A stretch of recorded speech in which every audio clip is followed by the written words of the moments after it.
ശംസികായിക്ക് സ്തുതിയായിരിക്കട്ടെ. മറ്റുള്ളവയെല്ലാം കൂട്ടിച്ചേർക്കപ്പെടും.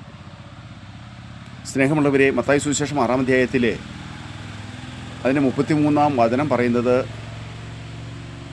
ആദ്യം അവിടുത്തെ രാജ്യവും അവിടുത്തെ നീതി അന്വേഷിക്കുക, അതോടൊപ്പം മറ്റുള്ളവയെല്ലാം കൂട്ടിച്ചേർക്കപ്പെടും. നമുക്ക് എന്തൊക്കെ വേണമെന്ന് ദൈവത്തിന് അറിയാം. വളരെ പ്രധാനപ്പെട്ട ഒരു ആത്മീയ സത്യം കൂടെ ഒന്ന് ചേർത്ത് വെച്ച് പറയാൻ ഞാൻ ആഗ്രഹിക്കുകയാണ്.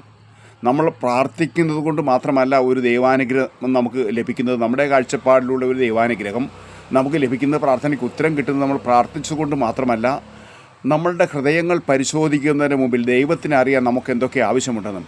എന്നാൽ പ്രാർത്ഥിക്കുന്ന ദൈവപൈതലിന് അത് അതിവേഗം ക്രമീകരിക്കുന്നു എന്നുള്ളത് ഒരു യാഥാർത്ഥ്യമാണെങ്കിലും, ദൈവത്തിൻ്റെ ഒരു അനുഗ്രഹം എന്ന് പറയുന്നത് വളരെ വിപുലവും വിസ്തൃതവുമാണ്. അതുകൊണ്ട് നമ്മൾ ചെയ്യേണ്ട ഒരു കാര്യത്തെപ്പറ്റി വളരെ വിശദമായി ഇവിടെ വചനം പറയുകയാണ്. ആദ്യം അവിടുത്തെ രാജ്യവും അവിടുത്തെ നീതിയും. ദൈവരാജ്യത്തെപ്പറ്റിയുള്ളൊരു വലിയ ഉൾക്കാഴ്ച ഉണ്ടാകുക, ദൈവരാജ്യം എല്ലായിടത്തും കൊടുക്കുക, ദൈവത്തിൻ്റെ നീതി, ദൈവത്തിൻ്റെ പരിശുദ്ധി, ദൈവത്തിൻ്റെ വിധികൾ എന്ന് പറഞ്ഞ് ദൈവിക കാര്യങ്ങൾക്ക് ഒന്നാം സ്ഥാനം കൊടുക്കുന്നൊരു ദൈവവേദലിൻ്റെ ഭൗതിക കാര്യങ്ങൾക്ക് ദൈവം 100% അത് ഏറ്റെടുത്ത് ദൈവം ബ്ലെസ് ചെയ്ത് ഇങ്ങനെ അനുഗ്രഹിച്ചുകൊണ്ടിരിക്കുന്നത് കാണാൻ പറ്റും. അത് എവിടെയാണെങ്കിലും അത് വലിയ സത്യമാണ്, യാഥാർത്ഥ്യമാണ്.